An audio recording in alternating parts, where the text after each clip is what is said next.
What's up, you guys? It's Steve here. Hope that you and your family had a blessed Father's Day weekend, and we have got some stimulus updates for you that happened over the weekend. This is your stimulus check update and your stimulus package update, as we're hearing that progressives are now saying they don't want to support that bipartisan stimulus package, the one that's currently being worked on in Congress. They're saying there's not enough provisions included. The package isn't big enough. They don't even know what all is included and how they're going to be paying for it. And we have some interviews from Meet the Press I'm going to be sharing with you from Bernie Sanders, who's saying that he does not know if he's going to be supporting this. He said that he wants to have reconciliation so that way Democrats can push through the largest stimulus package that we have seen so far. And we've heard numbers floated around of $6 trillion, even rumors of $8 trillion. And one has to ask, why would the package be that large?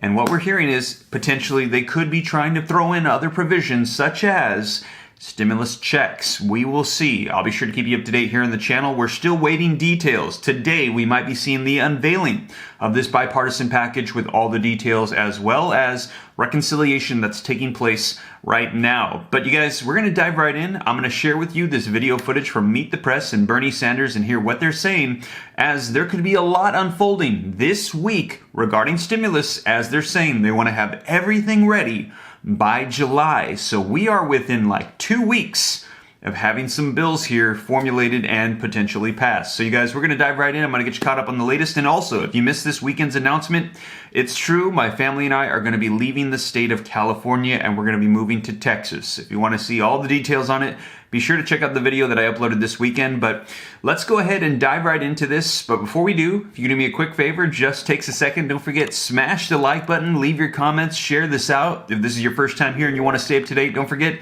hit the subscribe button, turn on the notification bell, follow me on Instagram at SteveRam3. And with that being said, you guys, let's go ahead and dive right in. All right, so links in the description below to all these articles that came out over the weekend and today. And I'm just going to dive right into the video footage because better than tell you about it, I'm just going to show it to you. So let's go ahead and take a look at this interview that took place with Bernie Sanders discussing what's going to be unfolding for the next stimulus package, the infrastructure bill, and the process that we could see unfold for reconciliation, as he is not in support of this bipartisan bill. Let's go ahead and take a look. And joining me now is Senator Bernie Sanders of Vermont. He's, of course, the chair of the Senate Budget Committee. Senator Sanders, welcome back to Meet the Press, and a happy Father's Day. Thank you very much. Happy Father's Day to you. Appreciate that. Look, you said on Monday that you weren't going to support this bipartisan infrastructure deal as it stands right now. What would it take for you to support this deal, particularly if President Biden starts to sign off on it? What would it take, even if you don't love it? Well, Chuck, look, what we have got to do in these budgets is address the crises facing the American people. It is true that our roads and our bridges and our water systems and our wastewater plants are crumbling, and we need to invest in them. As I understand it, the so-called bipartisan plan really only provides about 25% of the money that the president asked for, about $580 billion. But the point goes beyond that. The working people of this country understand, Chuck, that for decades we have ignored their needs while the very richest people in this country have become richer. So we have a situation right now where people throughout this country cannot afford childcare. People cannot afford, elderly people cannot afford hearing aids or dental care. We have a disaster in terms of climate impacting this country right now.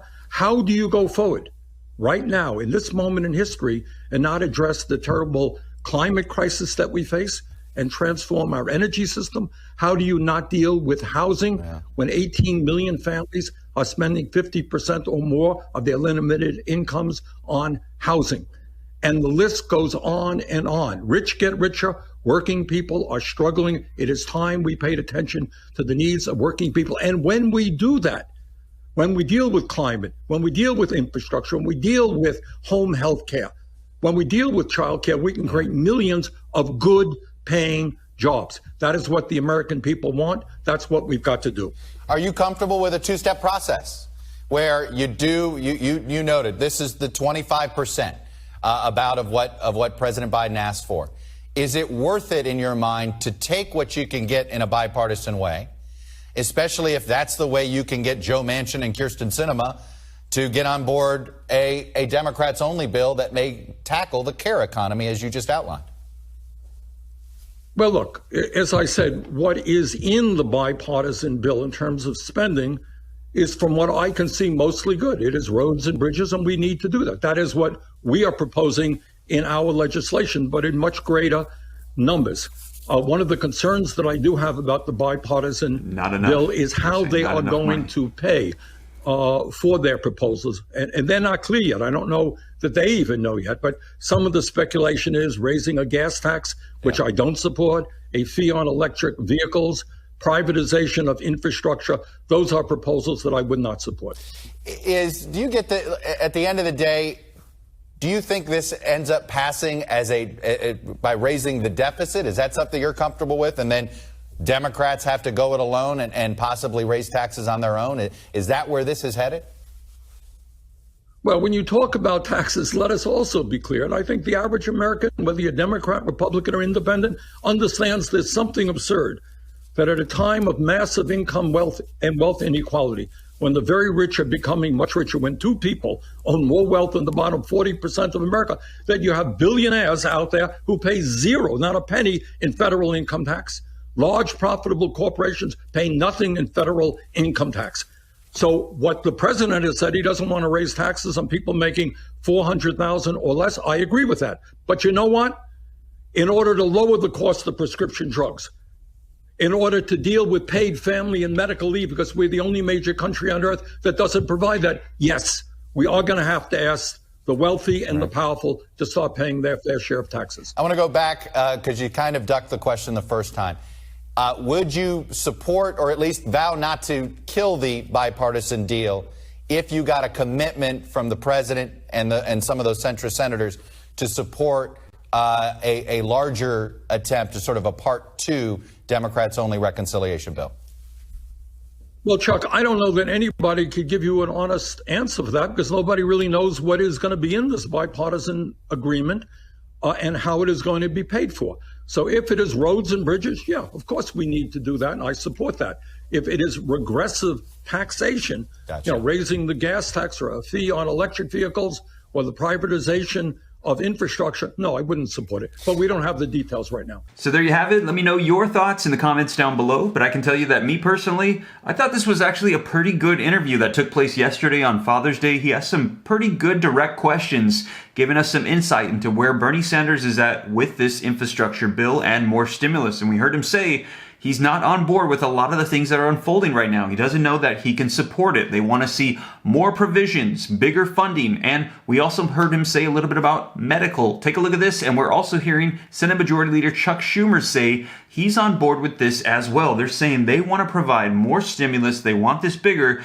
and they're of the opinion that we need to do this now through reconciliation and just leave GOP Congress members behind. Here's an article that just came out that says Schumer backing a plan to add dental vision and hearing coverage to Medicare. And we saw this tweet come out. It says there's a gaping hole in Medicare that leaves out dental, vision, and hearing coverage. This is a serious problem, and I'm working with Senator Sanders to push to include dental, vision, and hearing Medicare coverage in the American Jobs and Families Plan. So we're hearing that for reconciliation, Democrats are trying to make this huge. This would be the biggest stimulus package that we have seen, and they're throwing in more and more provisions. And like I said, we potentially could see a fourth stimulus check included in this as well, because that is just a lot of money. Now, it says Schumer, during the news conference on Sunday, made the case for expanding Medicare coverage to include dental, vision, hearing, and noting that more serious medical problems a lack of coverage causes. It says, if you talk to family medicine or primary care doctors,